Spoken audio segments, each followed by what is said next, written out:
Почитувани, оваа власт на чело со Заев креира уште еден огромен, нереален и неразвоен буџет. Овој буџет е строго партиски, а не народен и граѓански. Овој буџет покажува дека СДСМ не планира да ја помага економијата, не планира да помогне во реалниот сектор и на граѓаните, не планира и не знае да се справи со катастрофалните последици од ковид кризата која ја зафати Република Македонија.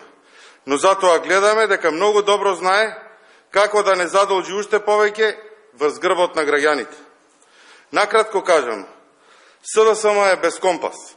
Тие трошат расипнички, се задолжуваат како да нема утре, а кратат од се што може да се скрати на сметка на сите граѓани на Република Македонија. Имено, СДСМ и со овој буџет повторно ги намалува и онака малите средства за капитални проекти.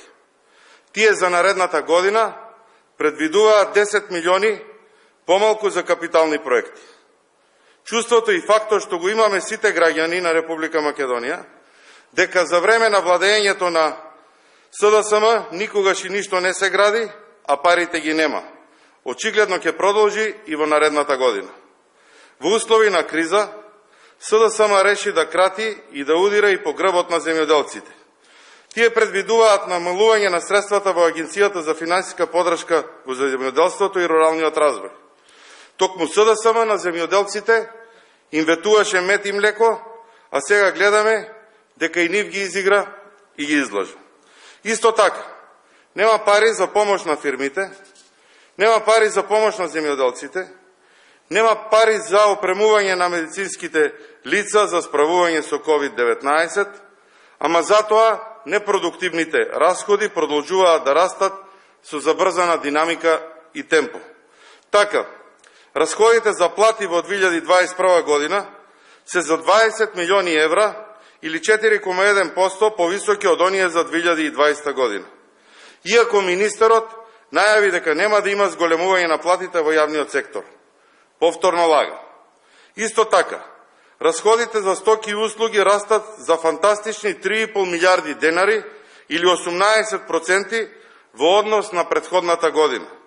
Во услови на криза, раст на овие расходи буквално значи расфрлање со парите на граѓаните за непотребни работи на сметка на оние на кои им се далеку попотребни. Ова е срамно и загрижувачки. До сега СДСМ потроши многу пари, многу милиарди, а не направи ништо. Не помогна никому, потрошија 3 буџети до сега, а не изградија ништо.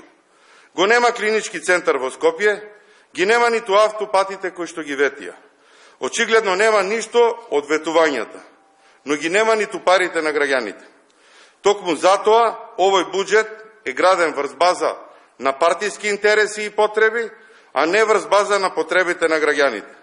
Очигледно на СДСМ и Заев не име воопшто гајле за тоа како живеат и како крпат ден за ден граѓаните на Република Македонија. Доказ за тоа е овој расипнички буџет. Ви благодарам. Прашања?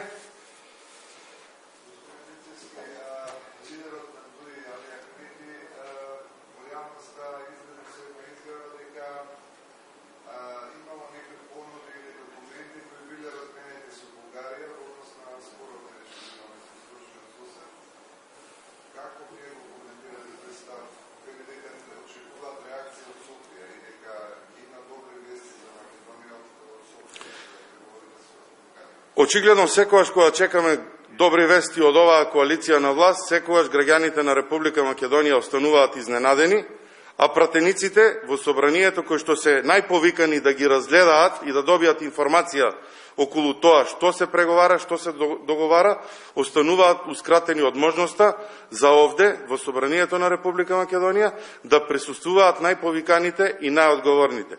Министерот за надворешни работи господинот Бујар Османи, господинот Димитров, како и премиерот Заев да се појават и да ги информираат граѓаните. Пратеничката група на ВМРО ДПМН преку Комисијата за надворешни работи направи 2 обиди за средба со лицата кои што претходно ги посочив, меѓутоа, очигледно, сакаат да ги решаваат работите во 4 очи, без поширока јавност и без оние кои што треба да знаат, а тоа се представниците на граѓаните, пратениците. Не би ме изненадило, доколку она што ќе го добиеме како информација од Софија, затоа што владата на Република Македонија очигледно не сака тоа да го сподели со пратениците и со граѓаните, да биде негативно во корист на нашата држава и нашите граѓани.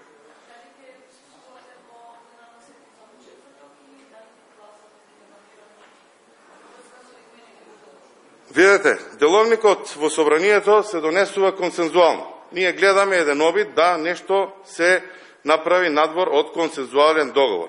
Очигледни се реакциите на сите пратенички групи во собранието од опозицијата од една и единствена причина. Затоа што бројката од 62 пратеници не е доволна за функционално работење на собранието и во нормални услови, а не во ваква ситуација. Единствена причина поради која што се брза за работа со онлайн собрание е причината затоа што немаат функционален број на пратеници за да можат да работи. Според мене, собранието има доволен број на пратеници во секој момент, значи ние немаме никогаш помалку од 115 пратеници на собраниска седница. Потребно е диалог, да се седне и да се види кои се приоритетите во собранието за работа, тие закони кои што се поврзани со здравствената криза и со економската криза, ВМРО-ДПМН како пратеничка група, а сигурен сум дека и сите опозициони партии ќе го поддржат. Меѓутоа, внесувањето на ваков начин надвор од уставот, спротивно на уставот на онлайн гласањето, е единствено од потреба да поминуваат други закони кои што не се поврзани со овие прашања. Ке видиме во четврток, има време, сега сме овде за буџетот, така да ќе видиме како ќе постапиме. Ќе бидете сведоци и вие на она што ние ќе го направиме.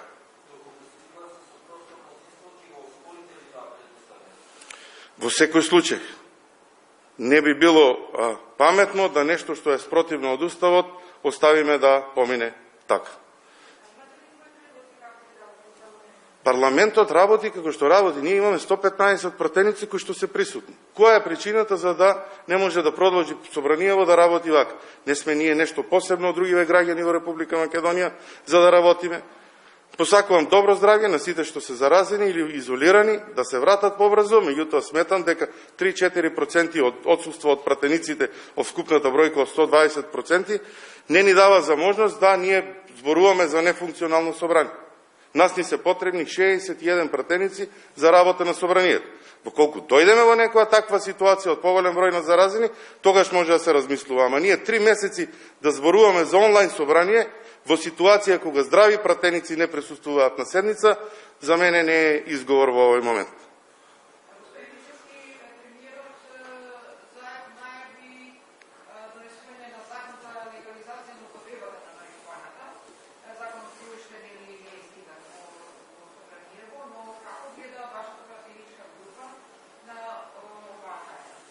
Во моментот, според мене, тоа е тема за дефокусирање во овој значаен период на состојбата во Република Македонија од двете главни точки. Теми, уствари. Односно, корона кризата, каде што секојдневно се губат голем број на животи, имаме заразени по минимум 1500 граѓани во државата, и втората битна точка, ветото од Бугарија. Да го видиме прво предлог решението, па ќе се произнесеме по него во наредниот период, но очигледно е дека станува збор за бизнис интерес, со оглед на тоа дека семејството Заеви длабоко е навлезено во бизнисот со производство на марихуана. Благодарам.